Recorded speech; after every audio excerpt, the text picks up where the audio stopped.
Bonjour, mon nom est Christian Scharff. Je suis président de Inspiring More Sustainability Luxembourg. Je suis consultant, je suis voyageur et investisseur.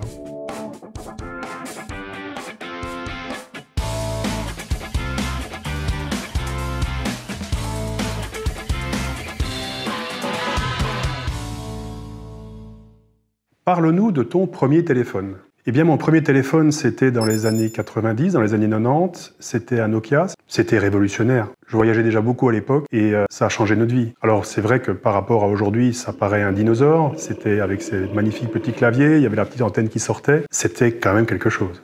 Et maintenant, team Android ou team Apple?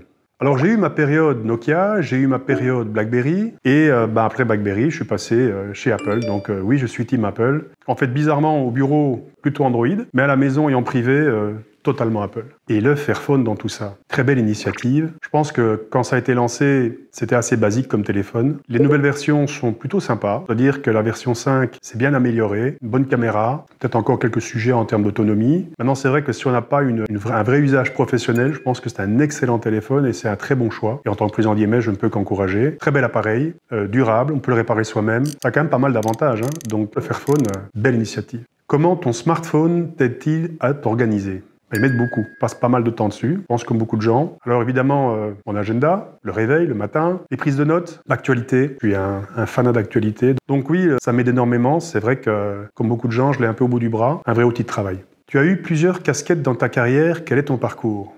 Aïe, ça c'est la question. Alors, je vais essayer de vous faire le CV en 1 minute. Je suis rentré à l'armée à 14 ans, je l'ai quitté à 25 ans en tant qu'officier. Je suis devenu DRH dans une boîte pharmaceutique pour le Benelux. J'ai occupé cette fonction pendant 5 ans. Et à l'issue de ce poste, je suis parti dans une boîte d'automation industrielle. J'étais DRH sur la partie Europe, Moyen-Orient et Afrique. Là, je suis devenu garagiste, concessionnaire automobile. J'ai fait ça pendant 3 ans. À la suite de ça, je suis rentré à la BIL, devenu DRH, puis membre du comité exécutif et de direction. Après 9 ans, envie d'un nouveau challenge. Donc, je suis parti chez PEC pendant plus de 12 ans. Et il y a 2 ans, j'ai décidé d'arrêter. Je pense qu'il était temps. J'avais 56 ans. Je voulais faire autre chose. J'ai beaucoup voyagé. Et là, maintenant, je partage ma vie entre le Luxembourg et la Nouvelle-Zélande, où je m'occupe d'une petite société de cosmétiques et de produits cosméceutiques. En parallèle de ça, il y a un fil rouge. Il y a 18 ans, j'ai créé Inspiring More Sustainability Luxembourg, qui est une grande fierté. C'est peut-être ma pierre, entre guillemets, à l'édifice luxembourgeois. Il y a 17 ans, tu crées IMS Luxembourg. Quelle était la volonté derrière ce projet? J'étais déjà fortement impliqué dans tout ce qui était diversité. Nous avions à la BIL à l'époque pris un certain nombre d'initiatives. Nous avions eu le prix féminin à l'époque. Le gouvernement me demandait d'aller parler dans certains forums à l'étranger. On avait créé le prix de la Woman Entrepreneur of the Year avec la BIL. Donc on avait fait déjà pas mal de choses. Et puis est arrivée cette opportunité de créer quelque chose avec quelques entreprises. Je pense qu'il y avait 6 entreprises à la base qui avaient envie de partager quelque chose. Et je trouvais que c'était le bon levier. En fait, dans le développement durable, c'est un sujet extrêmement compliqué parce que c'est un sujet de changement d'habitude, un changement de paradigme quelque part. Donc quelque part, utiliser les entreprises pour accélérer le développement durable était pour moi une évidence. Preuve en est que ça fonctionne plutôt pas mal. Cite-nous 3 avantages de mettre le développement durable au cœur d'une stratégie d'entreprise. D'abord, il y a la partie people, les gens. Et dans les gens, pour moi, il y a 2 parties. C'est les salariés. Je pense qu'aujourd'hui, c'est très compliqué pour une entreprise d'attirer des salariés si on n'est pas, entre guillemets, propre sur soi, si on n'a pas une politique de développement durable correcte, si on se conduit mal. Je pense que c'est de plus en plus compliqué. Les jeunes générations sont très sensibles à ça. Donc, attraction et rétention. Et de l'autre côté, il y a les clients. Les gens ont un impulse d'achat beaucoup plus fort quand on voit que le produit a été créé de manière propre par une entreprise qui sait se conduire versus les autres. Mais d'un autre côté, c'est même pas un choix. Si en tant que société on veut survivre, il va bien falloir qu'on se comporte dignement d'un point de vue de la planète. La deuxième partie, c'est les produits, c'est l'innovation. Quand on se met dans une démarche de développement durable, on doit changer un paquet de choses. On change la manière dont on conçoit les produits. On parlait du Fairphone tout à l'heure. On a conçu le produit pour qu'il soit modifiable, réparable par la personne. Donc c'est un tout autre paradigme. On prévoit aussi qu'il soit recyclable à la fin. Ça se prévoit dès le départ. Toute la partie innovation pour arriver à des nouveaux produits donne des résultats assez spectaculaires. Et ça me conduit au 3e avantage, c'est qu'il y a évidemment pour l'entreprise un avantage financier. Il y a